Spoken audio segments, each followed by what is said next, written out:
giving you the real from A to Z surrounding the Dallas Cowboys. News, updates, rumors, transactions, takes, and more. So strap up, Cowboys Nation, and start your day off with A to Z Sports. Live with Will Steele. 3, 2, 1. Here we go.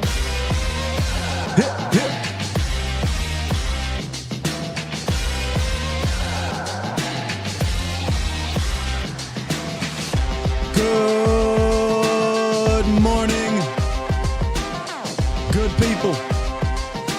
Welcome to A to Z Sports Live. We are streaming live on YouTube. And of course, I am your host, Will Skywalker Steele. Boom! Coming up today, we have some important camp updates from yesterday's walkthrough practice. We got a chance to meet the Cowboys' 2 new players added to the team, so we'll hear from them a little bit.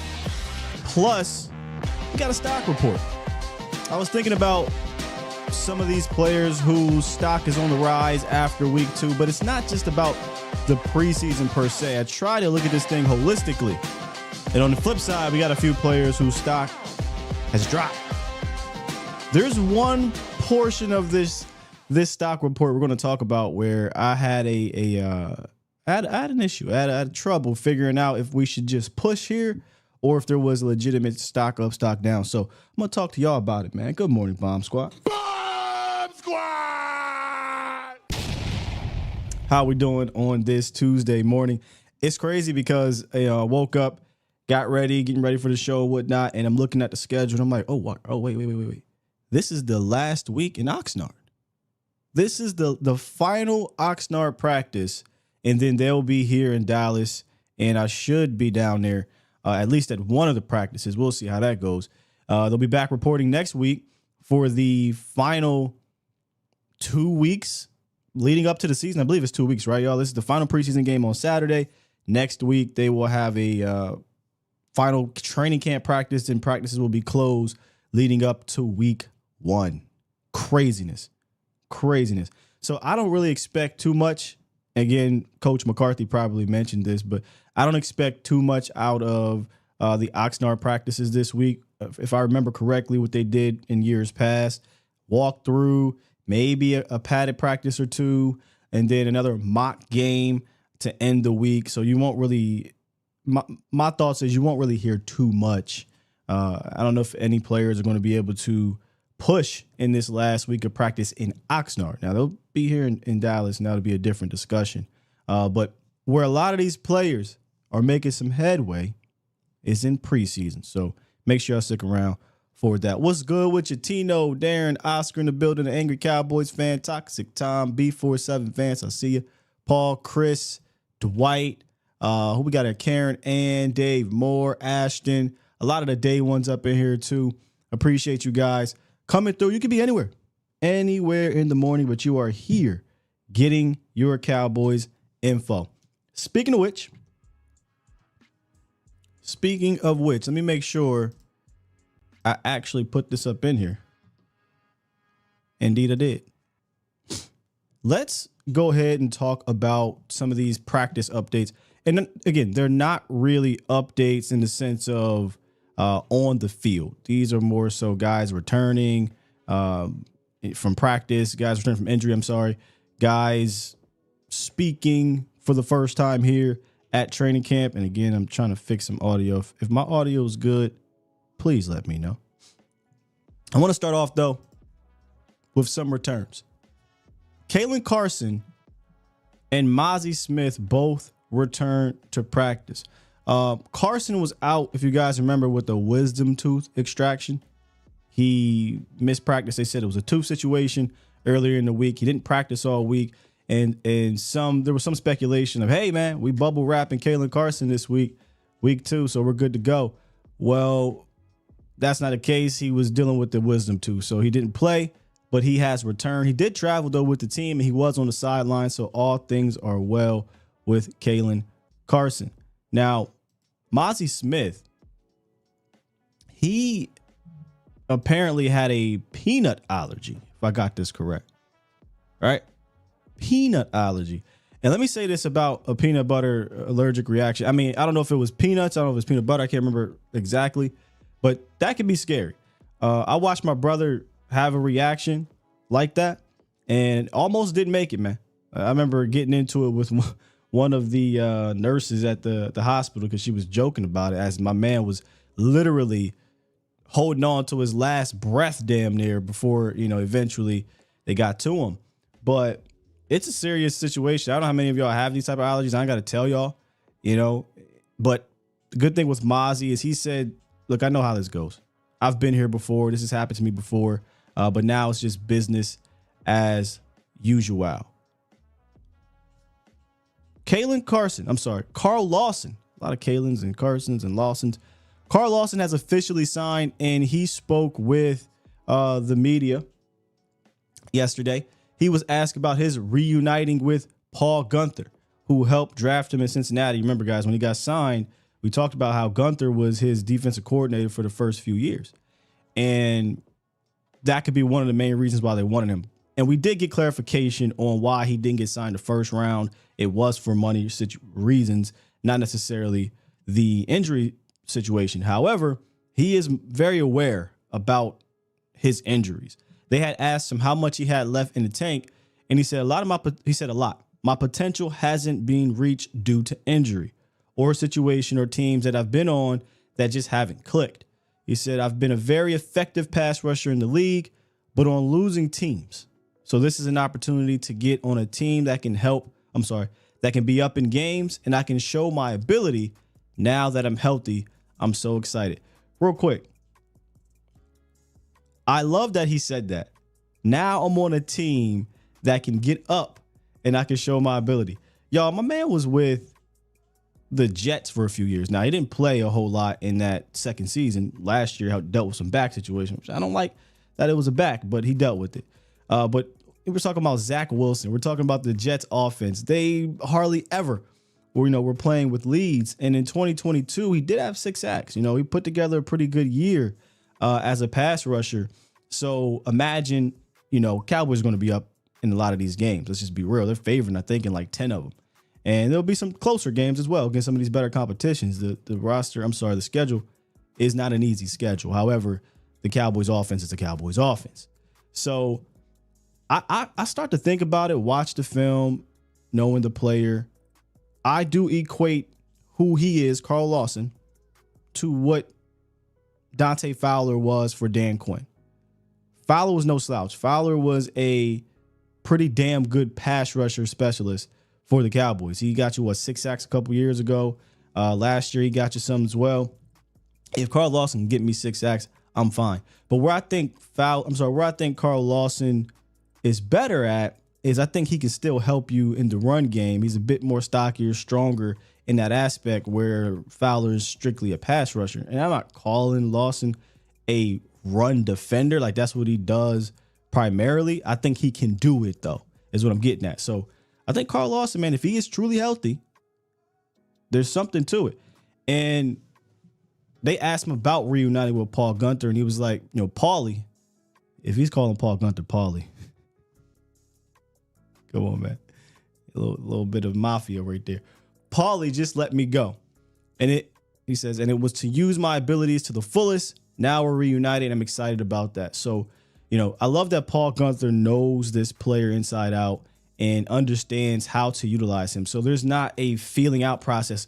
Okay, does he like to be looped this way? Do we do an ET stunt or a TE stunt? Can I just have him fire off on the left or right side? Can he slide inside? There's none of that he has to get used to. He's a veteran. Paul Guenther's a veteran defensive coordinator, play caller, coach. They understand each other. They know what they like. And there's a good relationship there because if you read a little bit further on .com, he talks about how, Paul Guenther was one of the first guys that kind of gave him some words of encouragement down there at the combine, and it just clicked. And obviously they drafted him. But the biggest thing to come out of yesterday for me, Cowboys Nation, as I continue to try to figure out the hell is going on. The biggest thing to come out of yesterday for me was Jordan Phillips saying he's here to play 3-tech. On one hand, I'm not that surprised. On the other hand,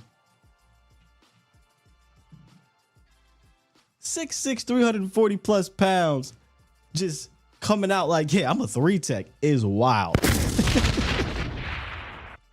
I think it kind of goes to show, just how versatile he is. And we talked about it, right? Like we showed some of, if I can find it here, we showed some of the tape on him being a pass rusher. Where you at? There we go. We showed some of the tape on him being a pass rusher, and he could do it. Hey, this ain't what we trying to get at. Get out of here. This is what we want.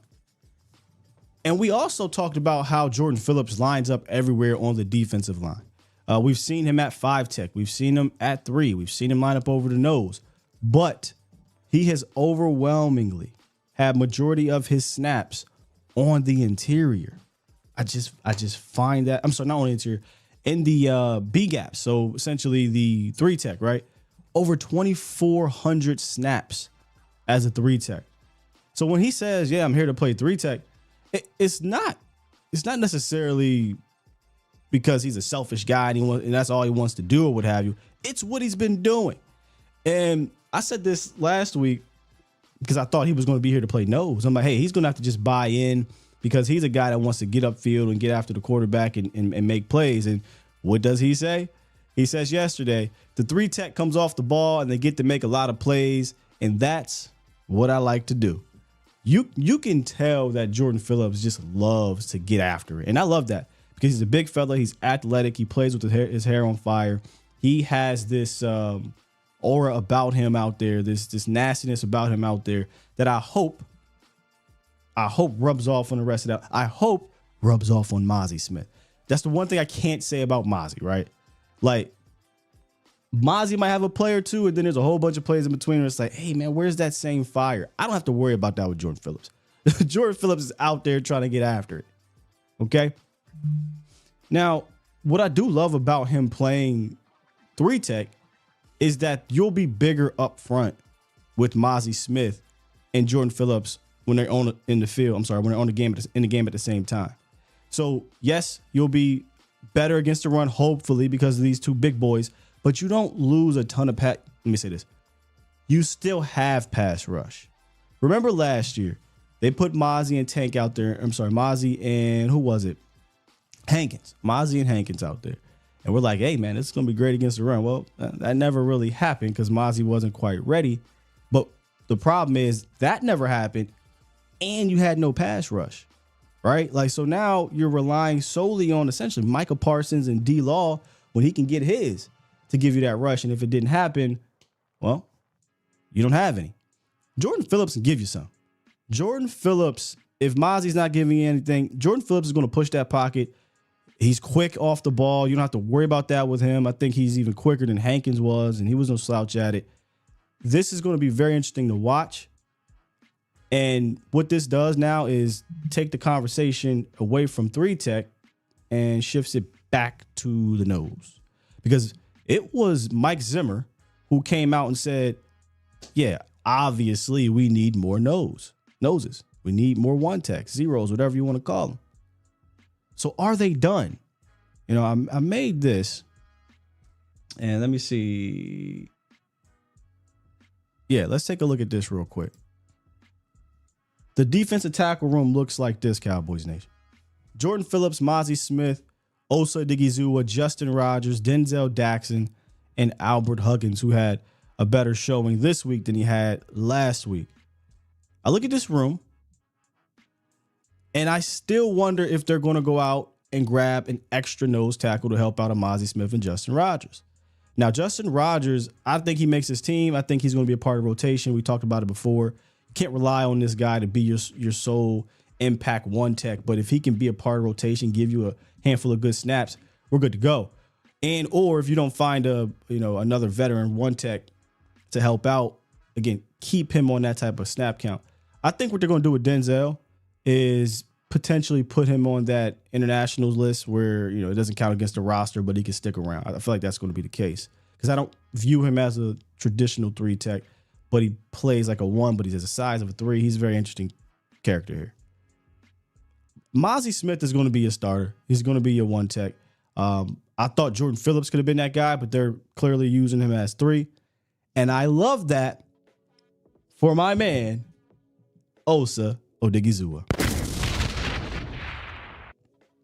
I love that for Osa.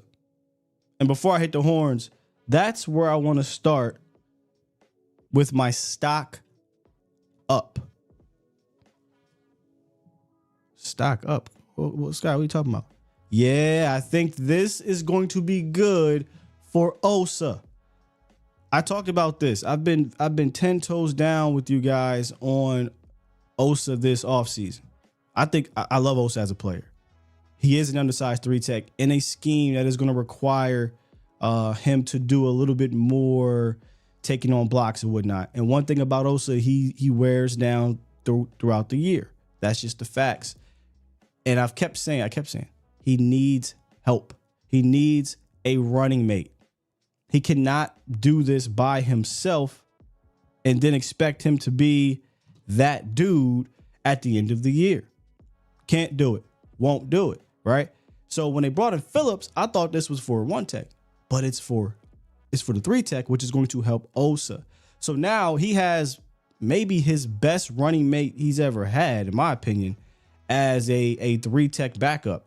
So they'll play in tandem. I don't think you'll see Osa playing 75, 80% of snaps, which again, going back into other shows, for whatever reason, Dan Quinn started to play Osa Odigizua 70, 75% of the snaps later in the year when he was getting worn down, as opposed to 50, 60% of the snaps earlier in the year where you kept him fresh. So if they can kind of rotate, Phillips and Osa in and out, man, I think you have a big body in Phillips who helps with the run game, but he can get after the passer. And then obviously you got Osa who can get after the passer too. So if Phillips is truly going to play mostly 3, I love this duo now. This changes, in my opinion, this changes everything from a 3 tech standpoint, because you had to do one or the other. We talked about when we thought Phillips was going to be 1 tech, we said, excellent, right? You got depth at 1 tech now, but you need to get help at 3. Well, now you get help at 3, you got to figure out what you're going to do at 1. Either way, I think the arrow points up for Osa because he has a legitimate running mate with him, barring injury, that should keep him fresh later on down the line. It should. So he's stock up to me, Cowboys Nation. Let me hit the horns, and I'm still trying to figure out what's happening on my side of things, but we pushing through it. We got Cowboy Mike on the line. What's going on, Will Steele, man? This Cowboy Mike. I've been on a hiatus, boy. Yeah, you have, Cowboy Mike. Give me 1 second, man. I got something playing in the background, and I have no idea why. It might be me, man. I'm out here. Here we go. All right, go ahead, Cowboy Mike. Hey, man, what's good with you, man? I've been listening, man, but I'm good, brother. I'm good. How are you? I'm good, man. I've been listening to y'all, man. I can't get into the preseason, this player, that player, and this Zeke stuff had me pissed off yesterday, so I had to call. Hold up, Cowboy Mike. I thought about messing with y'all today about the Zeke stuff, man. I saw on Twitter, it was all the rage, and I saw my guy Vach. He even said, "Look, y'all can call in if y'all got a problem with this. Call in." But I said, "Nah, I'm gonna let y'all have it." But the Zeke stuff was very entertaining yesterday. Yeah, man. To me, it's like, I was athletic. I played football, basketball, track. When I hit about, close to 40, man, no matter what you do, when you lose that step or a few steps, it ain't coming back. I don't care how much you sit down. I don't care how much you drink this magic juice. It ain't gonna work.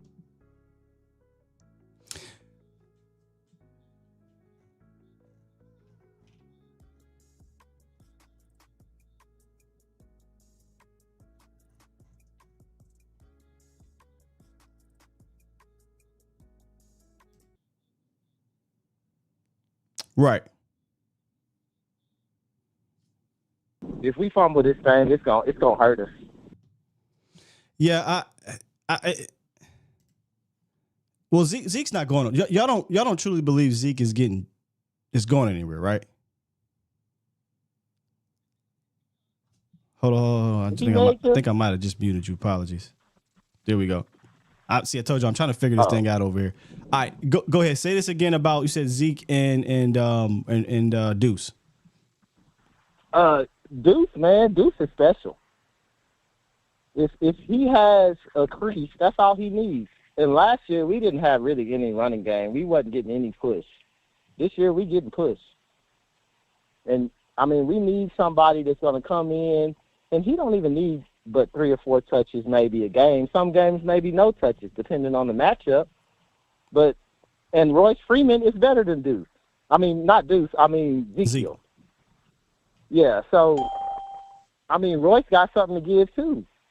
So we got all these guys, and we holding on to an old guy. I mean, is he a Jones? That's it. Ezekiel Jones should be his last name. I'm gonna say this, okay? Because I've seen the discourse, and a lot of what people are saying the reason why he needs to be here is because of pass blocking in the red zone. I'll give you that is what he basically is at this point, right? He's a pass blocker, and he's a. What did Deuce say in the conference? Hold on, Mike. What did Deuce say in the press conference? He said, "I need a chance to show I can block." You got it. You're right, brother. You're right. Yeah. In the press conference, didn't Deuce say, "I need a chance to show I can do pass pro"? Yeah, Deuce Vaughn ain't doing no pass pro, brother. I don't want Deuce Vaughn pass pro with nothing. But I'm saying give him a chance, man. We can't be wasting time with guys doing chords the whole training camp. Deuce Vaughn is not a pass protector. That forget that out your mind. We don't want to see him out there blocking. We want to see him out there. That's all fine and dandy. That's all fine and dandy, man. But there's a thing called chemistry on the team, and when guys are working hard, you can sow discord very easily, bro. That was out of left field. I've been on so many teams, man. I've been on so many teams. You think Zeke's not working hard? Where'd that come from? I just think we playing favorites. We got to stop. Yeah, you all over the place, Cowboy Mike. But I appreciate the call. Let me get the Marco from Charlotte, brother. What's good, Marco? Hey, Scott. What's up, my brother? Can I please tap in with these Cowboys fans and tell them I'm looking at Royce Freeman. He was drafted in 2018. He will never be Zeke, even though Zeke's down yet. He got 1,700 yards in his career. He's trash. Jeez. Oh, I love Cowboys Nation. I love it. So I hate the Cowboy fan. Hey, Scott. Hold on, Marco. Hold on, because this happened on Twitter. Twitter, you literally had this. You had Team Zeke, right? And then the very next tweet, you had Team Royce. And then one tweet, you had Royce sucks, right? And then the other tweet is Zeke. This is the same thing that's happening with the calls. Royce sucks is what you're saying, and Zeke's the man, and my other guy is saying Zeke is washed. Hey, Scott, I'm not saying Royce sucks, but I want them to remind me. Scott, can they remind me when you said he's good? Trash. Well, I'm just saying. Well, I'm not meaning trash, but can they remind me when he was good? I just want to be reminded. Tell me he had 1,700 yards for his career. That's what I want. Oh yeah, he has not been a running back one throughout his career enough to get that type of. And Scott, the reason why he hasn't been a running back, y'all boys need to learn how to let the host talk, man. What is going on out here? Sorry, Scott. What is happening? Like y'all not letting the host talk today. We would have to close these phone lines up. Go ahead, Scott. Listen. No, I don't think anybody would say that Royce Freeman has had a better career than Ezekiel Elliott, right? Like I don't think a single soul would say that. I think where people are talking about Royce and Zeke is what Royce is now, right? Like what he looks like out there, the film we saw last year, what he's obviously shown here in preseason, and Zeke hasn't had the ability to show anybody what he is. All you have based off of is his end of a tenure here in Dallas where he was banged up, and then what he was as a starter in New England, which wasn't great. So we're kind of just projecting what he could be because we haven't seen anything. So, I mean, let's just be real. Royce Freeman's film, he does look like he got some juice to him, some wiggle to him. He's obviously a powerful back. So if you look at it, yes, in a vacuum, you could definitely argue, Royce Freeman's role is a redundant role to Zeke. I think that's what people are going back and forth about. If this is about Zeke versus Royce career. Come on, man. This ain't even a question. No, not career, Scott. I just think he has that wiggle and pop, but if he was any good, he would have did something on the Broncos. He was drafted 3rd round. I just don't see the kid being – he's a good kid. No, not hating on him, man. He's probably a good player. But if he was good, he'll be stuck. He'll stick on any team he was on. Zeke has put the work in. We see what Zeke – I'm praying that Zeke has a great year. So I hate Cowboy fans. Just a couple months ago, they were saying that they hate Michael Parsons doesn't practice. I wish I would let Malik Hooker – come on, Malik Hooker. I would never let you persuade the Cowboy fans to think he should be doing a podcast. You talk too much. Work on your game. We old enough to remember you haven't been that great since you left the coach, since all those injuries. But Scott, how you been, brother? I'm gonna listen to the rest of the show, and I just want to ask you how you been because I didn't even ask you that, bro. Man, I've been good, man. Trying to stay busy. We got football now, so I'm just glad we can get back to that and not none of this nonsense off field, you know. I appreciate that.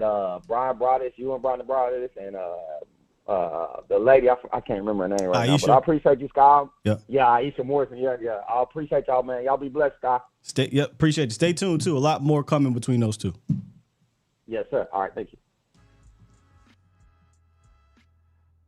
Yeah, I knew this was going. So here's what I'm gonna do.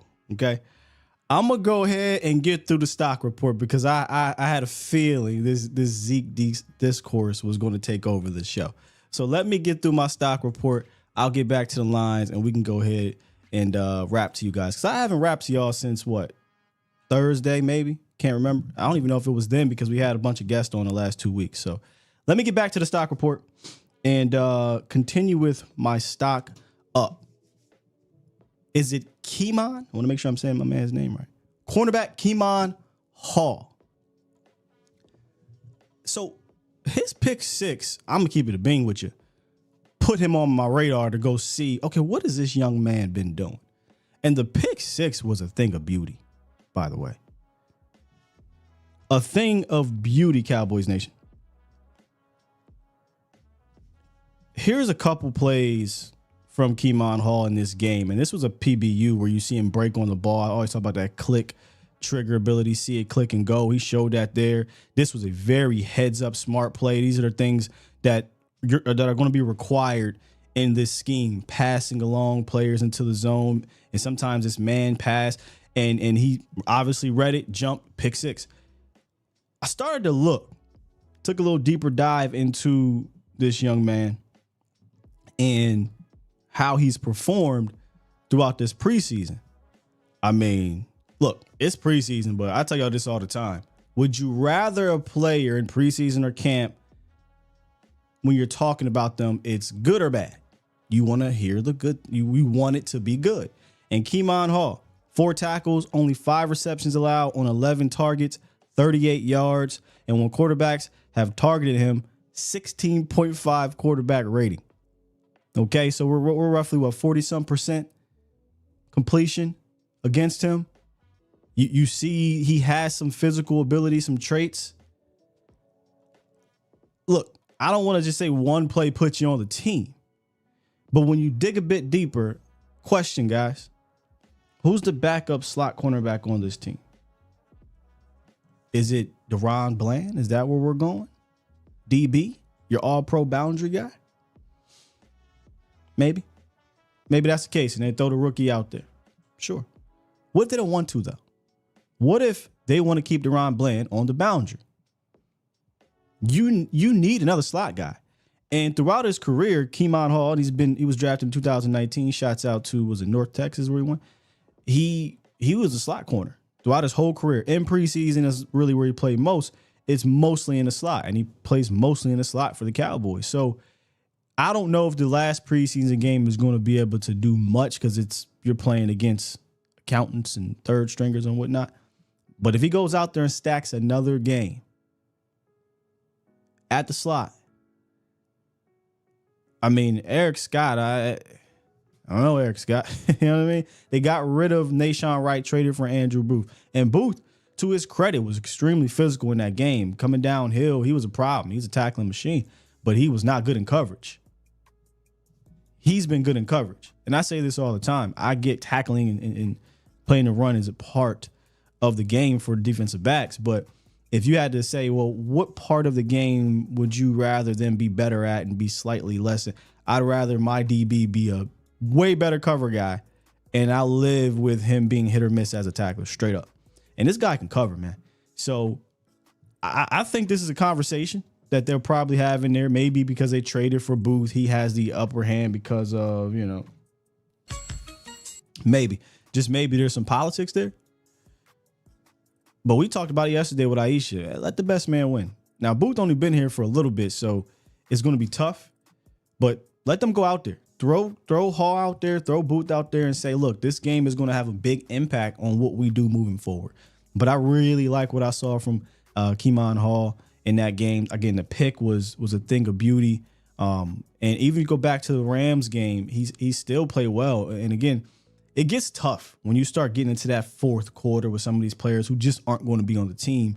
You got to find some of these guys that stand out to have a shot. And I don't think this cornerback room is so deep that you can rule out a guy like Keemon Hall who fits a role that you don't have a lot of depth at. So stock up for this guy. Now we're going to actually do a stock up combined with stock down with this next one. And this is where I want to have this conversation with y'all, because honestly, this could have been a push. Is that a thing? A hold, whatever you call it.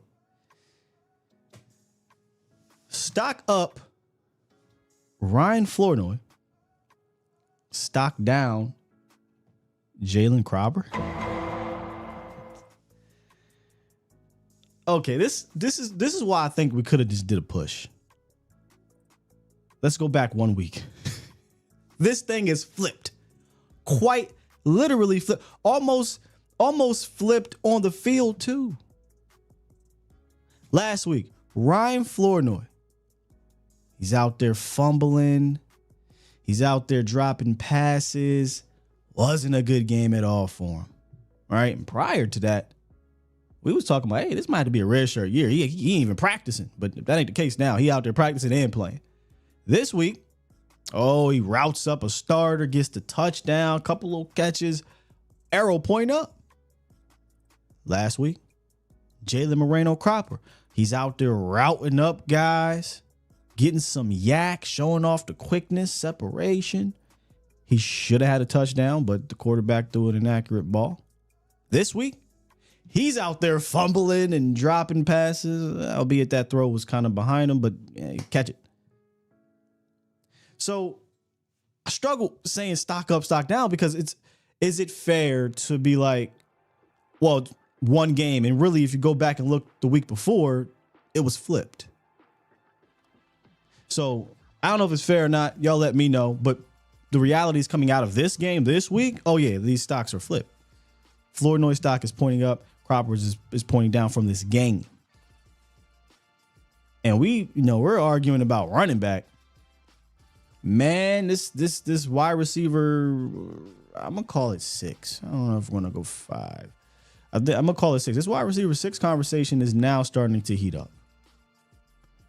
And one of the guys that's probably dropped out of this race is Tyron Billy Johnson.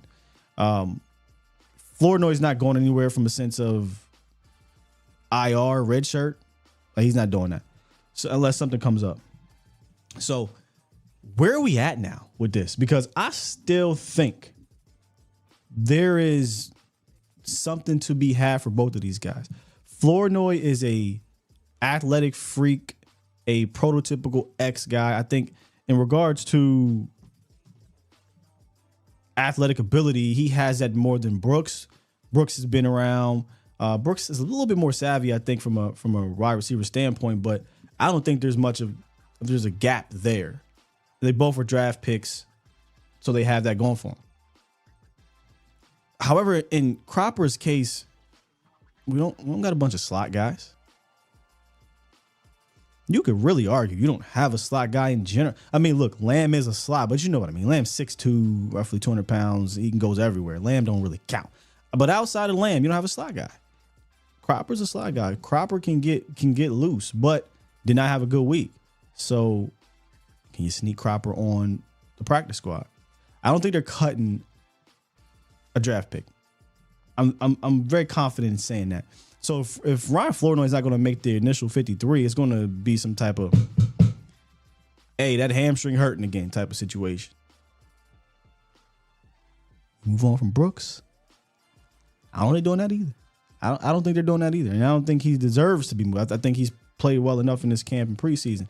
So this is going to be very interesting to watch the last week and a half, 2 weeks if you count camp, preseason plus camp, what they do here and how creative they get. Because I want to keep, obviously Flournoy staying, but I want to keep Cropper around at the very least on the practice squad.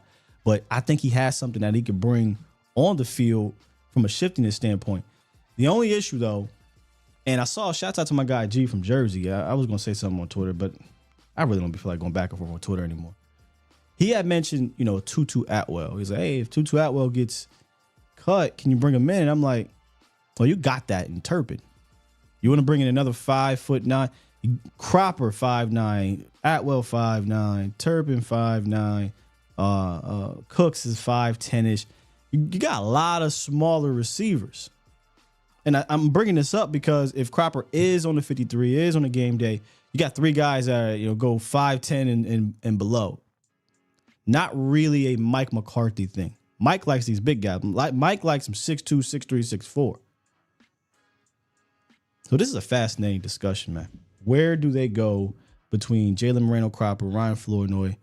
You can throw in Brooks if you want, but we talking about this with Foots too. I was saying I think Flournoy has potential as a future X in this league for you. Maybe not this year, obviously, but we've seen McCarthy, man, keep these type of guys around, and they've turned out. But it hasn't happened here in Dallas just yet. In Green Bay, it did. It hasn't happened here in Dallas, but maybe Flournoy could change that. Okay, before I get into, well, I kind of did get into stock now. Like I said, let me finish this up. Because I don't want to want this show to go left again. Let's get back into the stock down. Brevin Spanford. Disappointed. This one is a bit disappointing.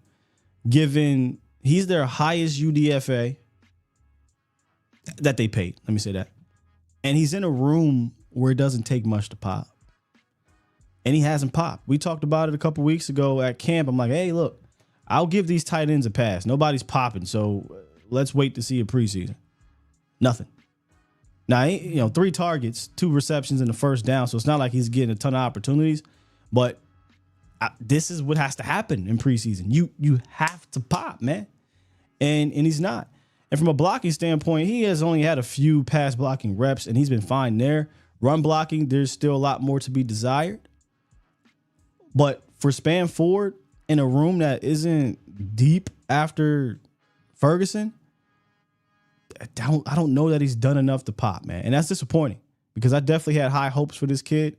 And it's not over yet, right? Go out here in preseason week 3. That preseason week 2 or 3 is where John Stevens Jr. went off, right, against the Jags. But I am disappointed in him. I'm disappointed in this room outside of John Stevens Jr., really, because, again, he's hardly had enough opportunities to pop either, but in camp, that is.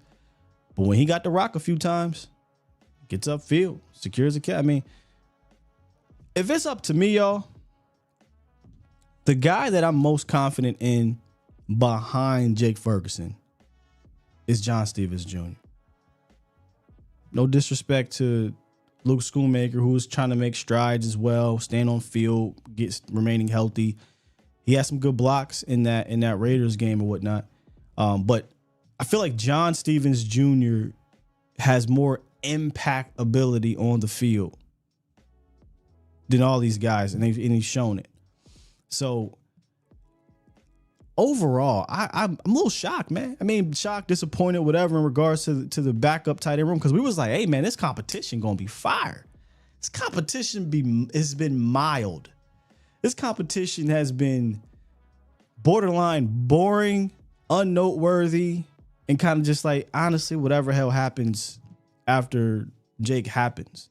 Because if something were to happen to Jake, we in trouble type situation. Now, you know who the hell's hanging on once again?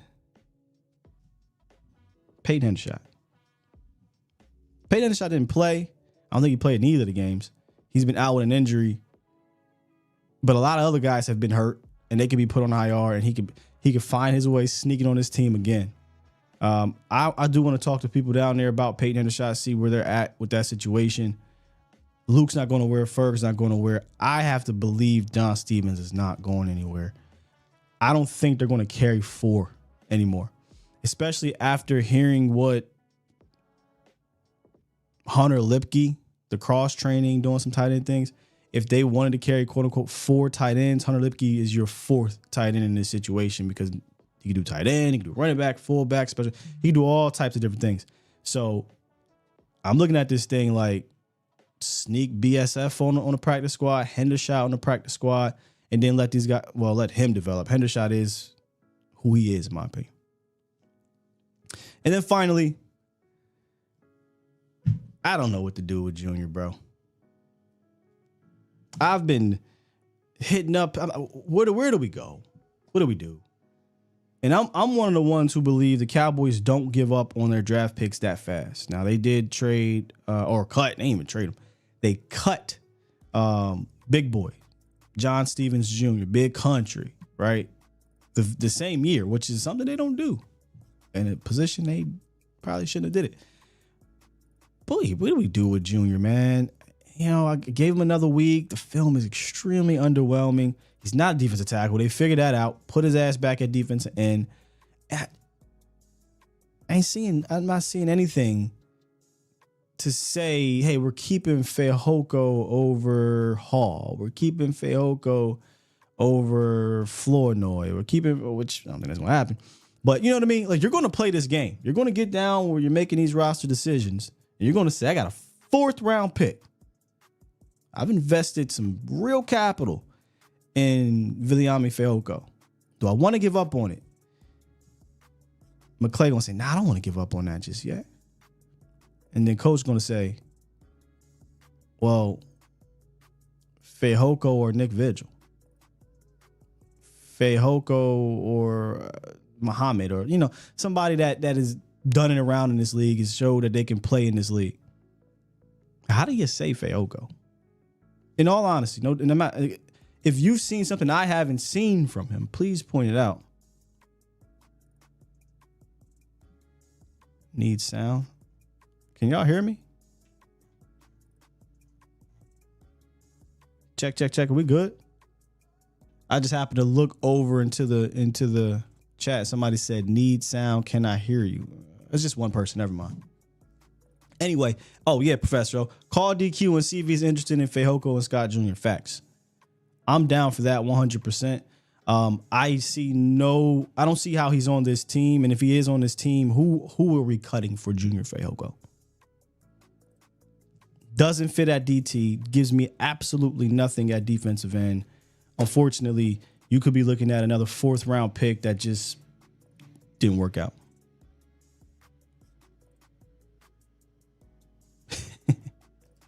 So those are and I didn't go through the whole entire roster, stock up, stock down. I didn't do the obvious, Trey Lance, Deuce Vaughn, Royce Freeman, those type of things.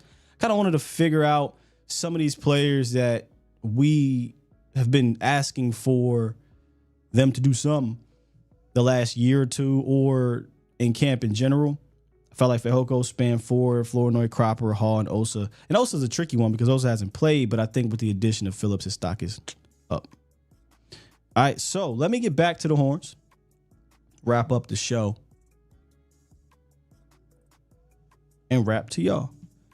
Let's get to 540. He's been on hold. What's good with your 540? Hey, what's up, Sky? Well, you pretty much covered what I had to say about the tight ends and the questions I had, because I was, going into the offseason, I was really thinking there was going to be a lot of competition. Same. We were going to be, just be able to do a lot with the tight ends. But outside of Ferguson, I haven't really heard anything from any of the other ones or really seen anything. And that's kind of disappointing, like you said. Yeah, it's been pretty quiet. You've seen John Stevens Jr. have a couple catches at camp.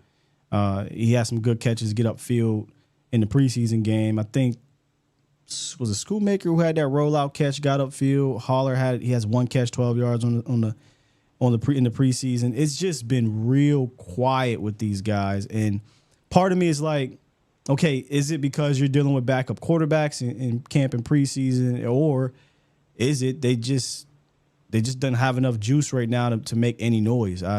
Disappointing, that's all. From a competition standpoint, I'm disappointed.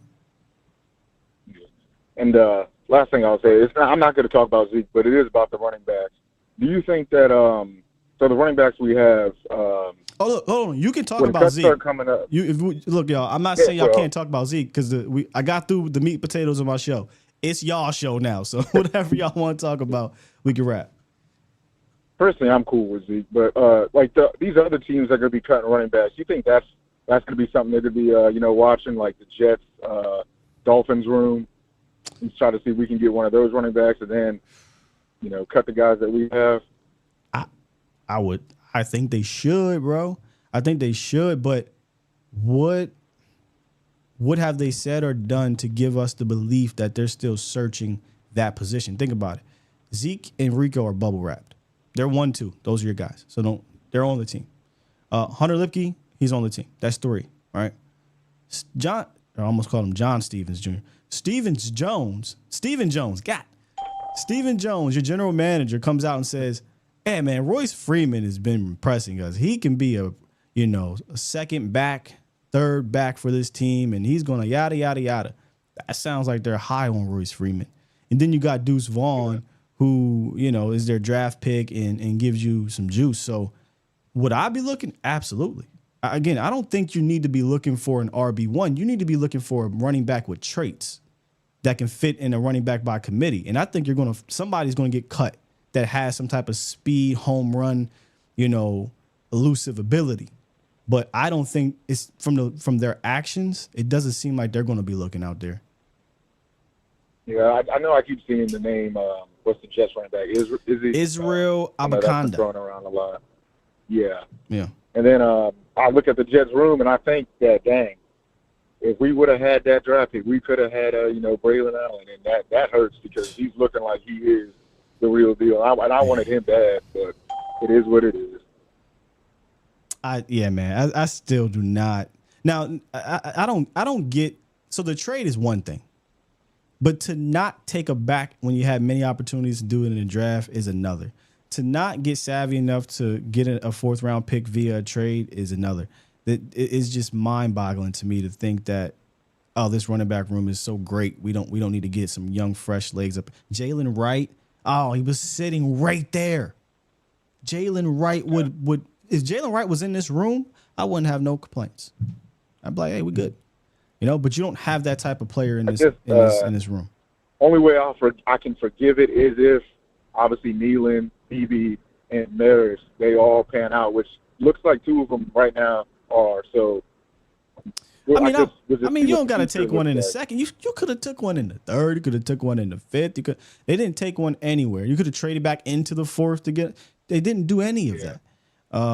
The one I think personally that you'll have to watch is the running backs versus Maris Leofau, because I think the BB pick was obvious. Nealon's fine, 2nd round pick. You don't think you needed to jump at running back there. They could have took Benson. That'd have been fine, maybe, but I think Nealon's going to be a good pick. Leofau's the one. I love Leofau's game, right? Running back and linebacker are very similar too in regards to, hey, they call the linebackers a running back of the defense. But boy, I feel like a running back would have helped you a lot more in the immediate. But that's spilled water under the bridge. Yeah, I could have swore that at least one of those 3rd round picks would have been a running back, and I was really shocked when it wasn't. But I guess we got to roll with what we got. Yep. All right, that's all I got, man. Enjoy the show. Thanks, man. Good call. All right, take it easy. Yes, sir. Let's wrap to James. What's good with you, James? Hey, what's going on? I'm good. I didn't get really much of a chance to talk to you since the preseason game that we won, which was exciting because we usually don't win preseason. But let me tell you what a win is. A win in the preseason was nobody gets hurt. That's a win. Yeah, but I'll just tell you what I took away. If I can just wrap real quick about the game, what I took away from the game is a couple of things. I definitely like Flournoy at wide receiver.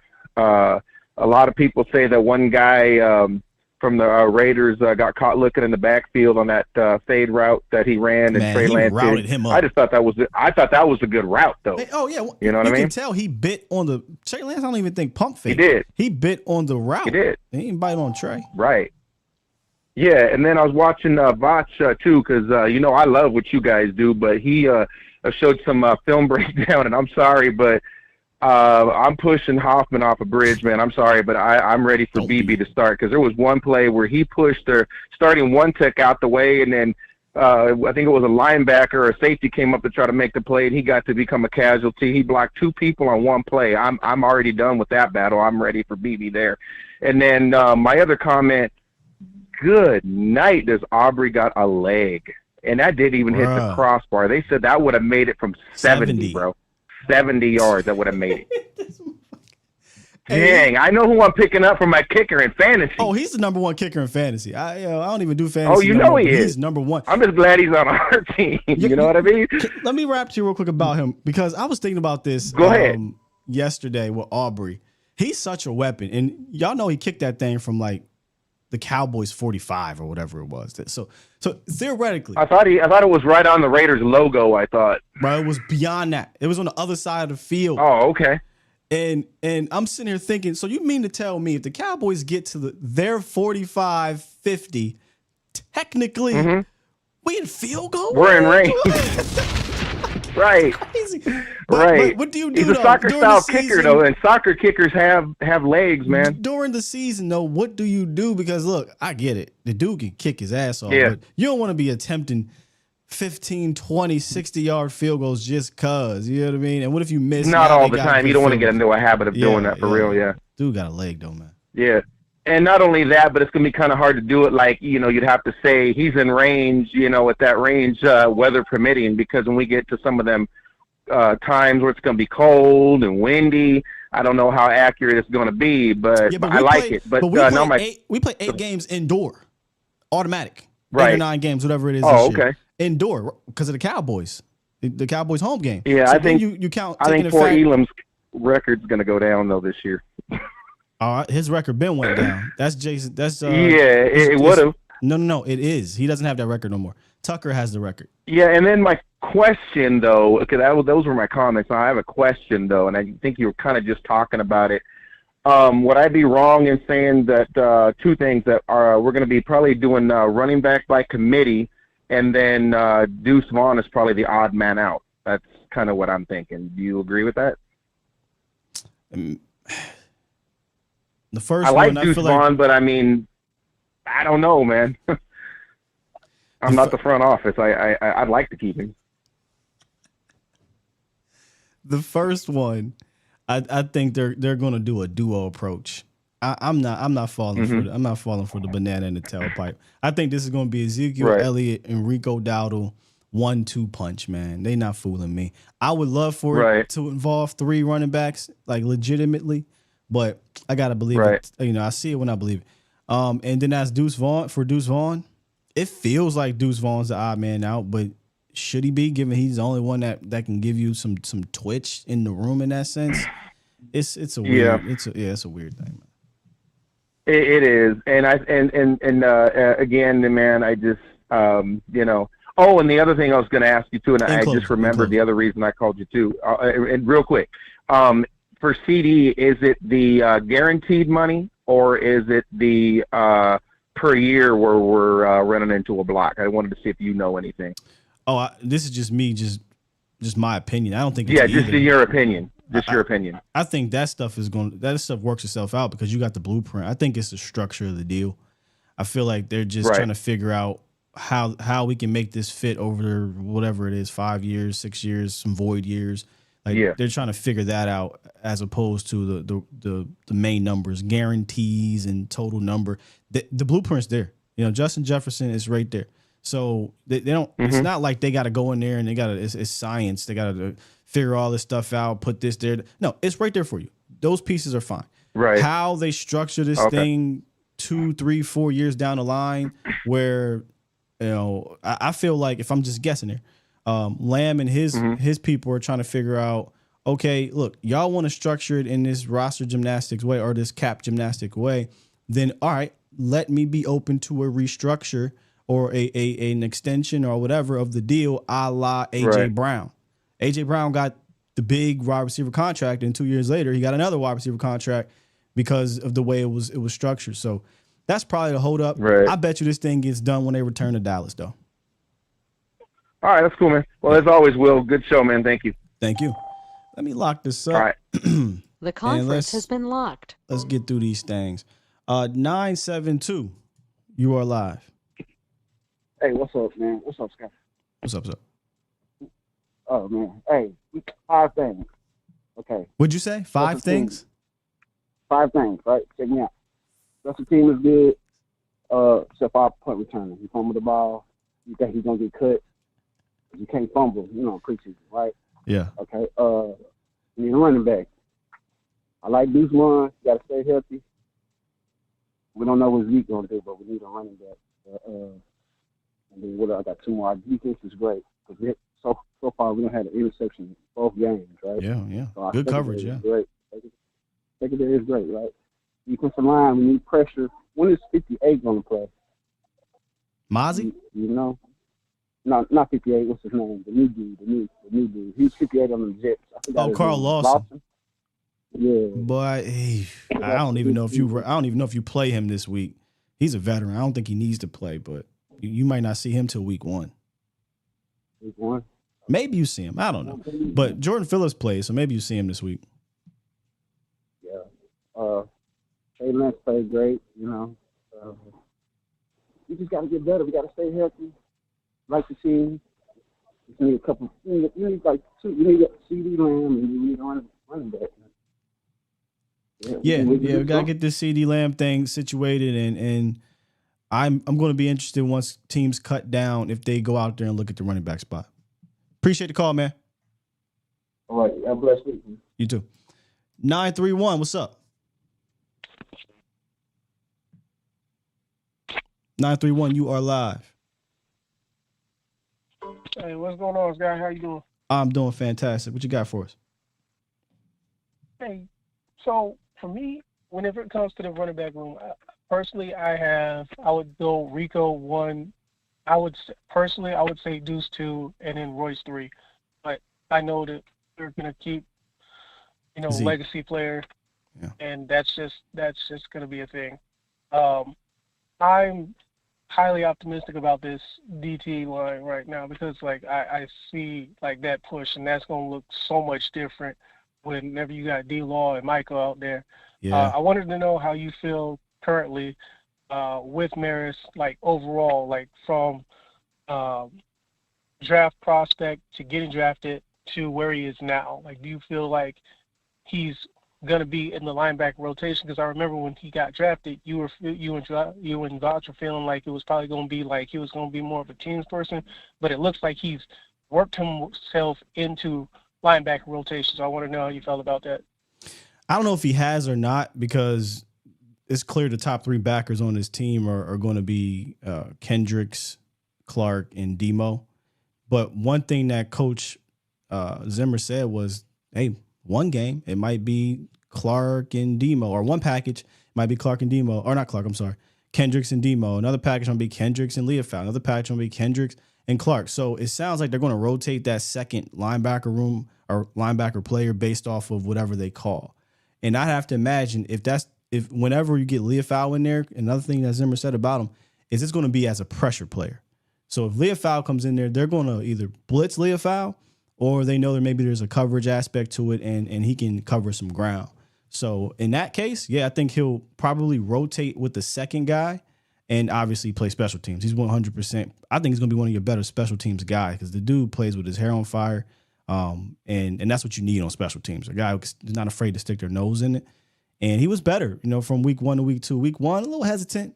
He was felt like he was trying to figure things out. Week 2, he said, look, if I'm going to be wrong, I'm going to be wrong at 110%. And that's exactly what happened. He was wrong on one play, to attack the wrong shoulder, and a big run, huge run. Can't have that. But then the next possession, shot the gap, made the play at the line of scrimmage. Those are the things you love about Maris Leofow. So to answer your question, it sounds like he'll be a part of that second guy rotation, but I'm a TBD that because if Demo and Clark can handle everything, then I don't think you need to do 3 guys rotating next to Kendricks. I think that'd be doing too much. Got you. Last thing, just quick. Jordan Phillips came in off the plane, decided he wanted to play. 10 snaps, but still OD. The way that he just hopped right into this game. And I think that they just kind of said, Phillips? Go out there and do you. Yeah. Yeah. That was impressive. Do you think this is going to be more of an impact than Jonathan Hankins, or do you think that it's going to be very, very similar in production and whatnot? And after that, I'll let you go, man. Great question. I definitely think he'll be more impactful in the pass rush game. I'm sorry. So you could argue, hey, that's more important, right? Getting after the quarterback in a quarterback's league is more important. So, yeah, I think it will be. I think he's actually, because he's 6'6", 340, he's more athletic than Hank. He can rush the passer better than Hank, and they're both veteran guys. I do think Hank has been better against the run historically, but you heard what he said. Hey, man, I'm a 3-tech. I've been a 3-tech my whole life.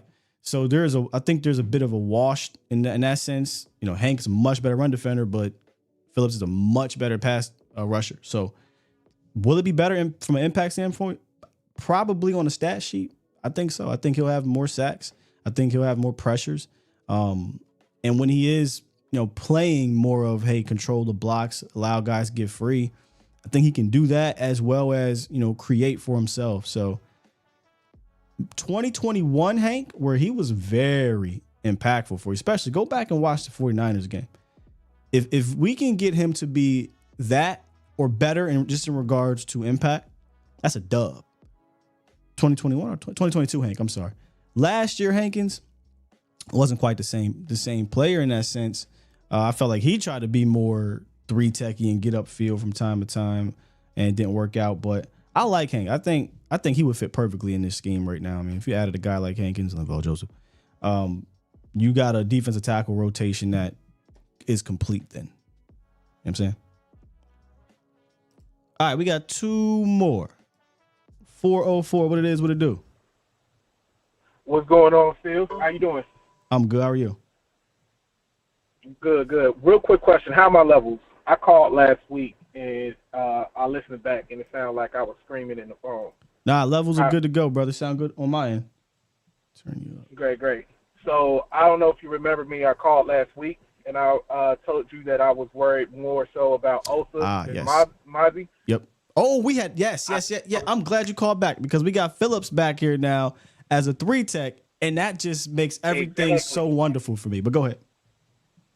So wonderful for you, because I wanted to see what you think about that conversation now, because again, I feel like Zimmer, he's telling you what he wants. He basically wants 2 1-techs in the middle as far as defensive tackles. He wants them stacking. And he just wants to create lanes for linebackers. And again, I'm not sure if that's if that's Osa's game, but I take it you missed the beginning of the show. I did. I saw a little clip. I rewinded back just a little bit, but I definitely missed it. So if I missed it, please forgive me. Yeah, I got Osa as stock up because of the addition of Jordan Phillips for a lot of the things I talked to you about last week. Meaning now, since Jordan Phillips is a 3-tech here out of Jordan Phillips's mouth, that's going to help Osa Odighizuwa. Now he's not going to be asked to do this by himself for 75, 80% of the snaps for an entire year where he can wear it down.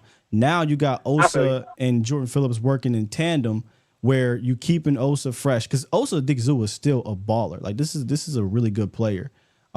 Size be damned. This is very reminiscent of who was it? Jay Ratliff. Where Jay Ratliff, I mean, a lot of y'all would probably say get Jay Ratliff out of here as an undersized 3-tech playing nose tackle. No, sometimes you just are good, and Osa is good, but Osa can't hold that position down by himself. He needed help. Remember, we needed help at both positions, 3 and 1 for different reasons.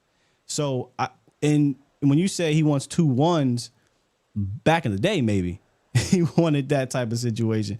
Now, I think he wants somebody that still has some juice to get after the passer, because it is a pass rushing league, but has the size to take on some of those responsibilities. Because if you go look at what your boy said, let me go find a quote real quick.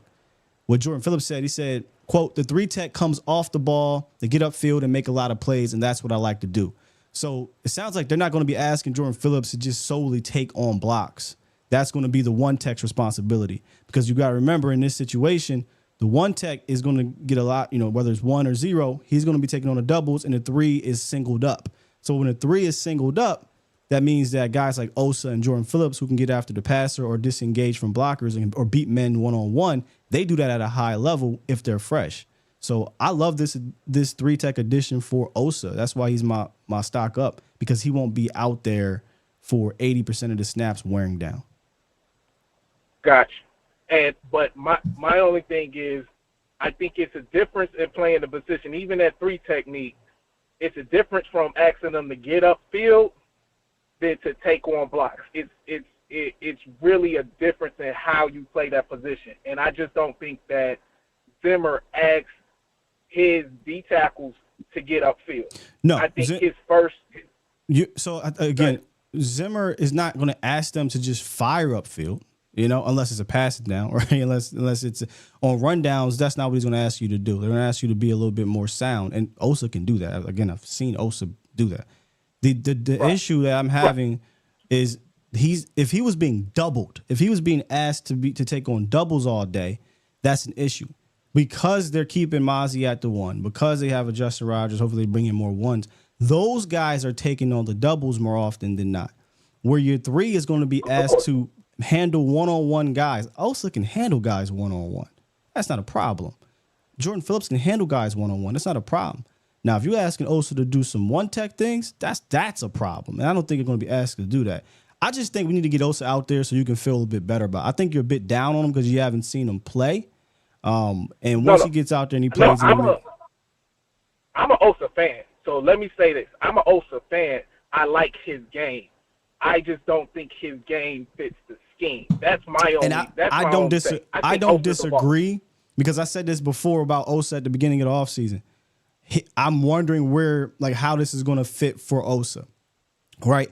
But listening to Jordan Phillips, seeing some of the camp footage, knowing, hearing what we're hearing about him, it's not like they're going to be telling him to be taking on doubles all day. And if that's the case, Osa can beat guys one-on-one. Osa's not an immature player where he's trying to get his. He's going to play within the scheme. And I think he can do that. But I always thought he needed a running mate. And now that he has a running mate, I'm good to go. I'm fine. I can get you that. Real quick, I didn't really call on that because but I just wanted to have a little conversation real quick. But I just wanted to, again, stay on the defense. And I just want my thoughts on this, and I wanted to get your thoughts on what I'm thinking. I think the success of this defense is going to come down to 2 things. One, how far down the QB pressure rate do we fall? We were number 1 last year and pretty much number 1 under Dan Quinn. Can we stay in the top 10 of pass rush rate? And then after that, is Micah Parsons healthy? The success is going to say that again. Micah Parsons will be healthy. But yes. I don't think. But again, I just don't think the personnel. We have the personnel to really, and the scheme is not asking us, as opposed to what we were doing under Quinn. I don't think we have the personnel or the scheme to really get after the quarterback outside of Micah Parsons. Brother. But you don't know Mike Zimmer. You don't know Mike Zimmer. You don't know Mike Zimmer to say no. To say you don't have the scheme to get after the passer is totally incorrect of Mike Zimmer. Let me finish. I'm not saying that he's not. Hold on. Let me finish. I know he's going to dial up. I know that double eight mug is going to cause pressures. I understand that. And I'm just saying, can we stay in the top 10? Because I look at the Ravens. And the Ravens kind of do that mugged up, that disguise that they don't have pass rush. They don't have the pass rushers either, and they still were in the top 10. What? So all I'm saying is, can we stay in the top 10? I'm not saying that we're definitely not going to be number 1. Did you just say the Ravens didn't have pass rushers, bro? If you look at who on their D line, Clowney, Matabuke, and I don't even want to go. No, they're not. Owe? No. And they're still. No. I'll give you that. I don't think that. But they don't get after. But listen. They don't get after the quarterback in that we're just asking them to go. They run the disguises. They run the double A gap type of scheme as well. Okay. I'm not saying that Zimmer is not going to get after the quarterback. They were a 3-4 team last year with McDonald. That's a totally different scheme than Mike's, but it's similar. I ain't saying it's the same. It's similar. It's different than what Quinn asks when we're stunting and we're asking our four to get after. Before we start talking in circles, your question, because you keep asking the question, then you keep talking over the question. Do I think that they'll be top 10 in pass pressure? Is what you're saying? Pressure percentage? Yeah, QB pressure rate. QB pressure rate. Is Micah Parsons available? Right. Is Mike Zimmer alive when he gets to the game? Is DeMarcus Lawrence still there? Is Carl Lawson playing? Is Jordan Phillips available? Do we still have our linebackers? Yes. I feel like they're still going to be one of those pressure teams that if you go out there and you sleep, you're going to get your quarterback killed. And then the second part of it is we can be a really successful defense if we can read and cover the play action pass in the spine of our defense, middle linebacker, safety. If we can Kendrick, cover baby. The play action pass in the spine of our defense, we can be a really successful defense. But if we can't do those two things, I'm worried. That's all I have to say. I love you still. I don't mean to take much of your time, but I just definitely want to have your thoughts on that. All right, man. Appreciate the call. Yeah, I think they'll be a lot better against the play action this year. Well, in general, in coverage. You know what I'm saying? If you go looking, again, it's preseason, but I'm just trying to look at the actual coverage. You got bottom of the roster guys, backup guys being really sound. Like how many coverage busts are you really seeing in the preseason? Not many. And that's the time where you're going to see a lot. So now you mean to tell me I get Mike out there and D-Law out there rushing the passer? Oh, that's Diggs and Bland and J. Lou, Hooker, Dono, and if something happened to one of them, Wanye, Bell, Kendricks in the middle. Woo. I think they're going to be a better cover team. Because Mike Zimmer does that. That's what he does for real. Paul Gunther is going to be responsible for, the cool little blitz packages and getting Micah singled up and all that stuff, which that kind of blew me away. Say you don't have the scheme to get after the passer. I promise you, my friend, go study up on Mike Zimmer's scheme. Don't just focus solely on the double A gap stuff, man. But he gets his best guy singled up. I don't know how you can think about Zimmer's scheme and go look at what he did in Cincy and definitely Minnesota with Daniil Hunter and Everson Griffin. Somebody mentioned Darren. I don't know if he goes back that far, but Daniil Hunter and Everson Griffin and those boys got after it. And that's not Micah Parsons, and D-Law.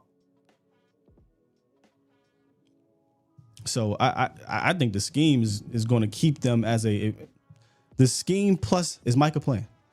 If Micah's playing, yeah, you're going to be a dangerous pass rushing team, man. If Micah's out, yeah, that changes some things. But again, Micah Parsons, D-Law, Carl Lawson, Nealon, combined with the interior, slight improvement with Jordan Phillips, but from a pass rushing standpoint, that's a big improvement. Then behind them, you're going to have these guys attacking and blitzing and safeties and corners and all. Gee, man. Oh yeah. I feel good about it. I feel good about the pass rush, man.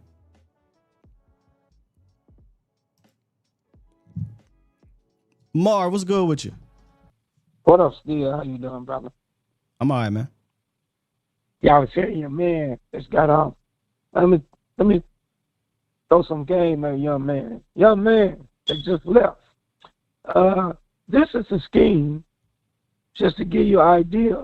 The Rams coach that's really good on that 49er offense, he asked Mike Zimmer, can you run this play for me so we get used to it? Because he know this is the defense that have that 49er offense, Green Bay offense, West Coast offense in shackles. They don't know where it's coming from. If you're not a good quarterback, you would throw many interceptions. That's one. And we didn't, like you said, Steve, we didn't even have our best people out there. So this defense is going to get a lot of interceptions. Safeties, linebackers, they in trouble. And I'm glad that people saw your show a year ago.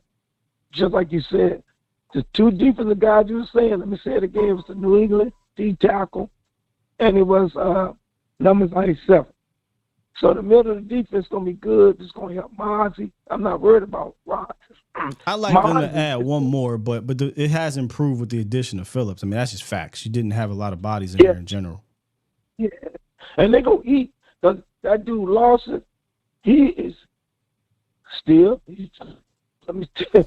He got to be. If Lawson is healthy, I mean, Lawson is a very productive pass rusher. That means film, the stats, all of that backs it up. Like, there's no denying that Lawson, as a pass rusher, healthy, can go in there and cause some problems. But he just got to stay healthy. That's the biggest thing about both of these two players. If they stay healthy, you've improved your defensive front. I'm like me and you say, I just wanted a defense that don't make dumb mistakes. And we've been running through that every playoff year. Dumb mistakes. Because everybody ain't playing that stupid stuff. And we finally, all I got to say, I ain't gonna, I'm drinking the Kool-Aid, but we finna get the last laugh. All the teams that have been laughing, especially the West Coast, the Green Bay played us again with Zimmer. That young kid gonna throw about 3 interceptions, I'm telling you. Because he ain't seen nothing yet. And this is gonna make them 11. He'll probably average 3 sacks a game, y'all. You don't know where he's coming from. I'm gonna tell you. Marv. I love it. Marv. 3 sacks a game, Marv. Come on, man. He could get it, bro. Because he's gonna be fresh. You gotta remember, playing DN all day, coming in the last quarter, that's when his legs is gone. He be tired. Now you ain't got to worry about that. You let them Nealon, number 90, Lawson beat them up, and 11 so fresh. You see where I'm coming from? Fresh. He's not getting beat up on the edge all game. So I love this. And now we got a play caller in the middle. We never had that long. So still 56, number 50. Kendricks. Yeah, I think Kendricks is an upgrade. I think Kendricks is the best middle linebacker since Sean Lee was here. I know. That's what we've been missing. You said it. He know where to put people at. Now you ain't got to probably and stay in your lane. Let me take this page from Cooks, because Cooks was like, he's getting all this praise for being a leader and helping out the young guys. Cooks was like, oh, wait a minute, man. I'm out here making plays too. I'm out here to get busy too. And that's the thing with Kendricks. Kendricks, man, great leader, get people where they need to be. Timeout. Kendricks can get busy. Kendricks is making plays out here at camp. Kendricks, don't look at Kendricks as just some veteran guy that's just going to be there to pat all the young bucks on their back. Nah, man. He knows this defense, and don't be shocked if he is the heart of the defense in 2024 at the very least, because he's comfortable in it. So I think he's going to be healthy, barring health. Kendrick is going to be very productive. A lot of interceptions. Because number 55, y'all, had a pick six. Is that 51 sacks? Yeah. Marv, you wild. 3 sacks a game is 51 sacks? God damn. Well, I'm just saying, I'm not going to say 51 sacks. Let me say once. I'm going to be nice. 1 sack per game. Okay, that's fair. 17 sacks, 80-some tackles. And he might get, I know he's going to get a pick 6 too. I can see he finally get a pick. I can see it too this year. Yeah, I can see it. Yeah. And he loved it. Now, because he's like, wow, this defense is different than Queen. Wow. Oh my God. And still, you said it. This defense gets you so confused. If you're a quarterback, if you ain't Tom Brady, even Tom Brady could get. I showed y'all tape of him getting confused against, and it's crazy. Tom Brady, he had a couple series where he struggled against the Vikings' bad defense. Their defense was not good that final year in Minnesota, and there was a game where Zimmer was playing a lot of backups up front. He didn't have Daniil Hunter. There was no Everson Griffin. There was a lot of backups. I don't even think Kendricks was playing, and just because of the scheme, it caused pressure. It caused Tom to have to get rid of the ball fast and things like that. So, scheme alone is going to cause issues, but the players, as long as they're executing it, it'll make things even more difficult. Now, I'm not saying this is going to be the best defense in the world or anything like that. It still is a new scheme. It still is year one, but I think this defense is going to be a good enough defense for sure. And then, and like you say, still, them corners, just the best corners he ever had. Oh my God! Yeah, Number it's definitely 7, the best corners. Oh my God! Ooh, I mean, this is the best corners. This is the best corners he ever had. I was trying to think about back then when he had Terrence Newman, and what he had over there, Pac-Man Jones and them in Cincy. Nah, these are the best corners he's ever had. He's the best corner, and number 7 used to play in this because he played like this at Alabama. I'm telling you, Marv, I think this scheme for Diggs it fits like a glove. Like, don't get me wrong, Diggs showed y'all in man coverage he can beast and whatnot. But you tell Diggs to use basically his FBI, his football IQ. He's playing more in zone. Oh. He can see the ball and break. Would a safety help? Man, come on. Oh, and you know what else it helped? This defense, everybody. This defense helped number 26 even better. You ain't gonna see that Seattle game where he got because now he got a safety behind him, and he ain't got to worry about the big guy from Seattle, because the safety gonna be over the top waiting. So they don't get a lot of interception, y'all, because that defense. Oh my God! I think what they're going to have to do, the DBs they're going to be required to tackle more. In regards to after the catch, right? Because when you play more zone, when you play more shell, it means you're giving up some receptions either underneath or within some of the windows. Because, look, it ain't going to be a perfect defense. Sometimes the quarterback is going to hit one of these receivers on a deep post or a deep end, and you're going to have to tackle now because there might be a safety waiting or a cornerback dropped in his zone waiting. So they're going to have to make sure that they secure the tackle after the catch, or it could be night-night. Oh, I was going to say, still, I want everybody to go watch when we play Zimmer in Minnesota we beat them 17-14. I'm going to tell y'all, they dropped 2 interceptions against Cooper Rush. Go watch the game, y'all. Was that 2021? 20? Watch that game for what, bro? No, I'm just saying that they dropped 2 interceptions. Yeah. They had 2 interceptions against us. Yeah, game was over. Well, the Amari Cooper deep shot, if my man picks the ball off, game's over. But fortunately for us, he did not. And Cooper caught the tip, and the rest is history. Yeah. But I'm excited, man. I love this defense. Got the big boys we needed. Oh, okay. Like you said, we might get one more. We never know. Because I know his boy, look at this, what he's doing. We might, Marv, but I got to get going, Marv. I'm going to be on the phone with you the whole time, brother. Appreciate the call. Oh, okay. All right. Boy, Marv don't, look, Marv don't have a enclosing in his body. Not a single enclosing bone in his body. Appreciate you, Marv, always. Magic City. Let me get to some supers. I didn't get no supers yesterday. I saw, shouts out to my guy Bandar. I'm going to get to you in a second. I'm going to read some of these from yesterday. Excuse me. From yesterday when we had the lovely 2I on the show. Super chat. So yesterday was 19. Jay Versick dropped 2 and said, Aubrey Butter, best kicker in NFC. NFL, dog. I know Tucker and the Kansas City, man. They not hitting. Tucker is hitting 66 yards. But I'm telling you, man, I think Aubrey might be the best kicker in the league. He just might be. Super chat. Adrian dropped 5 and said, I looked at the 49ers players lost, and the DTs are not as deep as last year. BB might bully San Fran, I think is what you meant. Interior defensive line. Yeah, man, I mean, I ain't worried about BB getting bullied for sure. We got whooped in every facet of the game against San Fran. I'm just going to shut my mouth about them, bro. Good, they got to go out there and beat them. Just go out there and beat them. Super chat. B Bird dropped 2 and said, if it's anywhere close, Trey will win the backup. Yeah, I don't know, B Bird. I was so confident in this thing wasn't mostly keep it a bean because politics, right? I thought for sure like this isn't even going to be close. But context clues.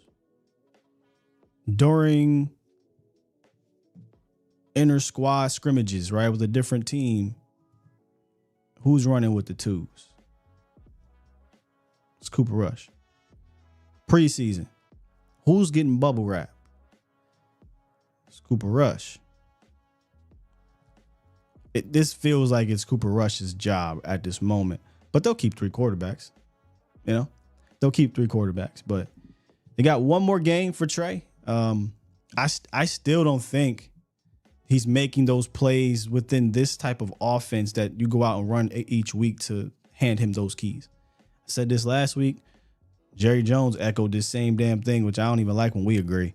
But Jerry Jones even said, hey, if he were to have to go out there and we have to win a game, we are changing the game plan with him. Like we're going to be running around. We'll use his legs. You're not going to run. Your offense is nerfed. If you want to run the same type of offense or similar, it'll be nerfed. So you'll have to change that thing up completely. And I don't know if McCarthy wants to do that. He doesn't feel like that type of coach that would stubbornly do that. We've seen Doug Peterson do it in a sense a little bit when who was it? Carson Wentz went down, and really I don't forgive Doug Peterson the credit, but the quarterback's coach at the time went on, Frank Wright. They admitted, hey, we changed this thing, mid-season, whatever it was, late in season, and we just made it more simpler for old boy, and it worked out. McCarthy feel a little bit too stubborn to do so, and if you listen to McCarthy talk, it all feels like, hey man, we're just developing him right now. We're just trying to develop him. And if you're trying to develop a quarterback 3, that doesn't sound to me like with your life on the line, with your season and career and whatever on the line, you're going to roll with the developmental quarterback. Now, Rush can go in there and be trash. You ain't got no choice, right? Because you know what Rush is too. But it just really feels like it's Cooper Rush's job right now. One more game.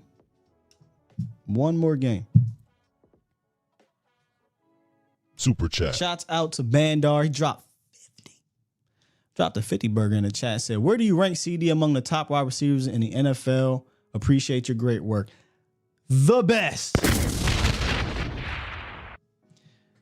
2i hit me the other day. We was talking about CD and Jefferson, and I'll keep the details, but it was CD and Jefferson, right? And he taking this guy. CD, man, give me CD Lamb. Biased. Yes, I am biased. So if y'all don't want to listen to me talk about biased CD Lamb take, then fine. But all jokes aside, I could throw Lamb in a slot, cooks. I could throw him out wide, cooks.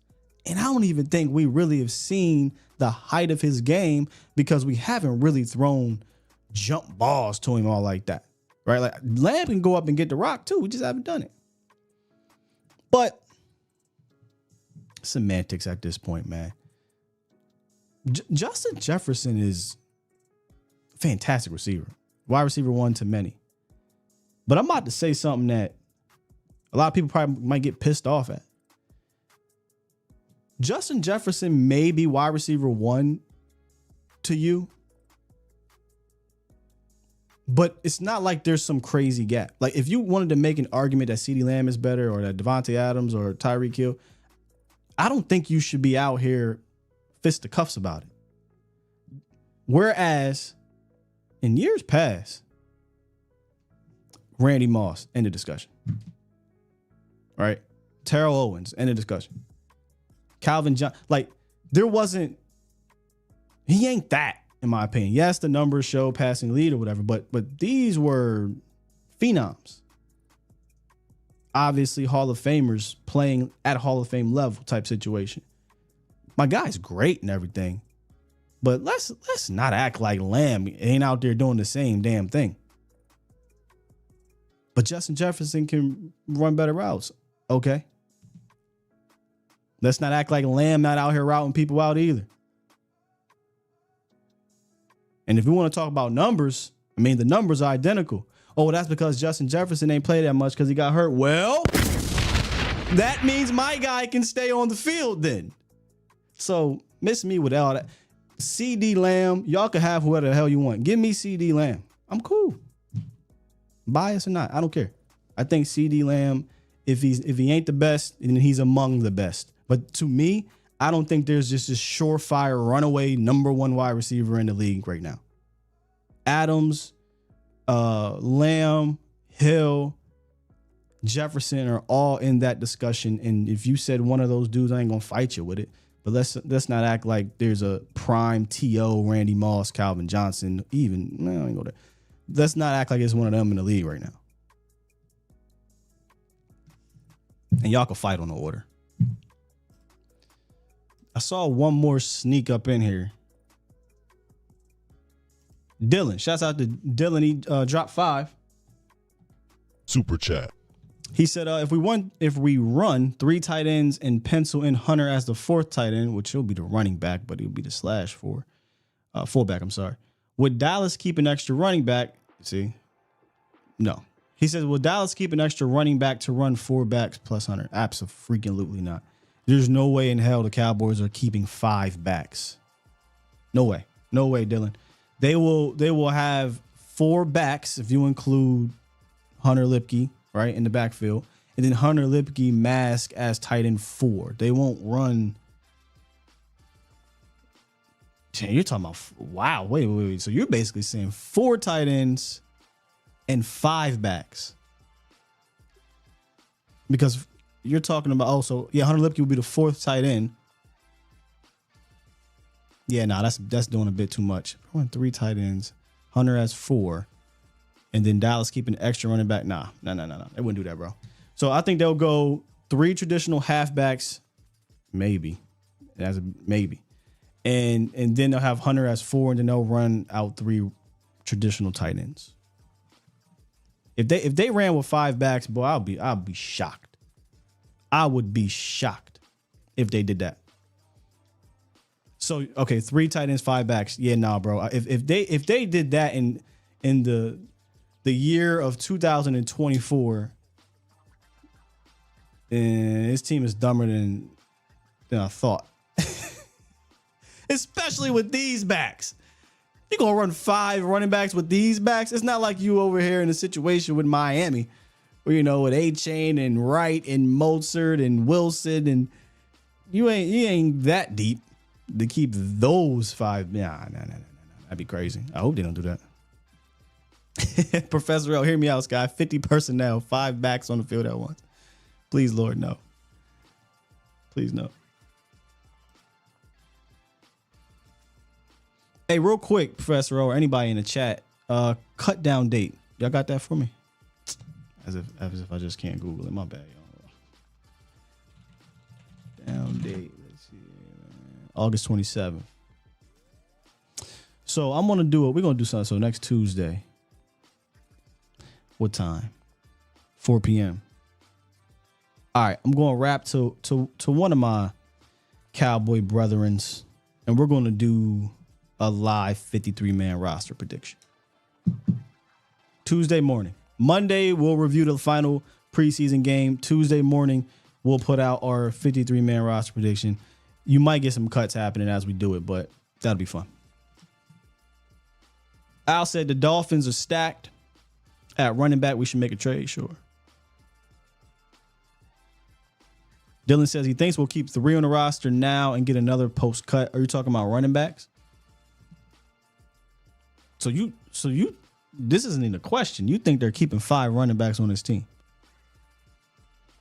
Boy,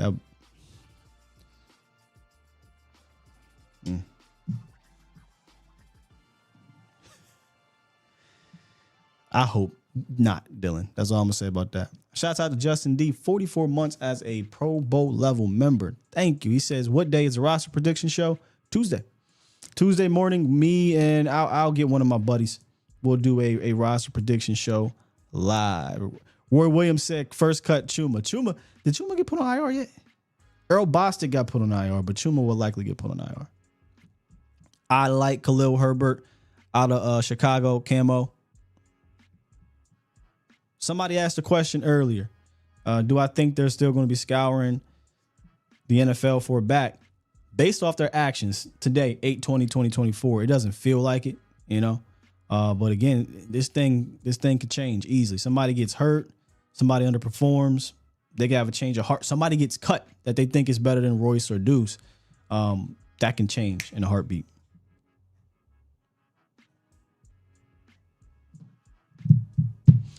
All right. Good stuff today, Cowboys Nation. We'll be back tomorrow. Hit that like button on the way out, if you will. Only if you enjoyed the show.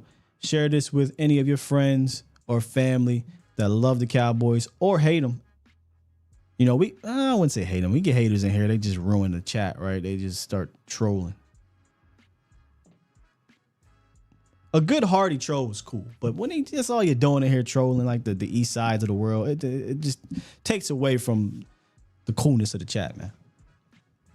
We got fans in here that don't like the Cowboys, authentic Shaq the Vikings fan, but they actually bring something to the table in the conversation. I love those types. Save that for Twitter. Yeah. Save that for Twitter. All right, let me go ahead and hit this button. Get up out of here. Push the goddamn button. Push the goddamn button.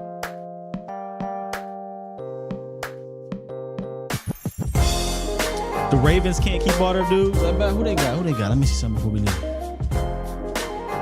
Baltimore Ravens. Hey, where they at? Here they go. Hendricks Hill. I like the Keaton kid, but Rasheed Ali. Oh, hey. You might be on to something right there. We out of here. Love y'all. Peace.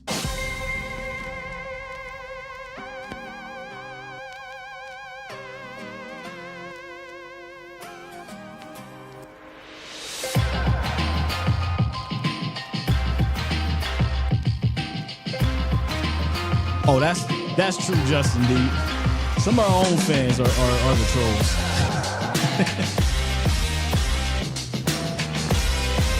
And that's why half of them up out of here.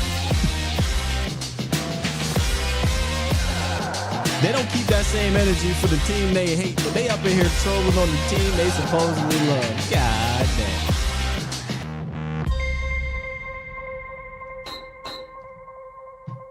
Bomb Squad!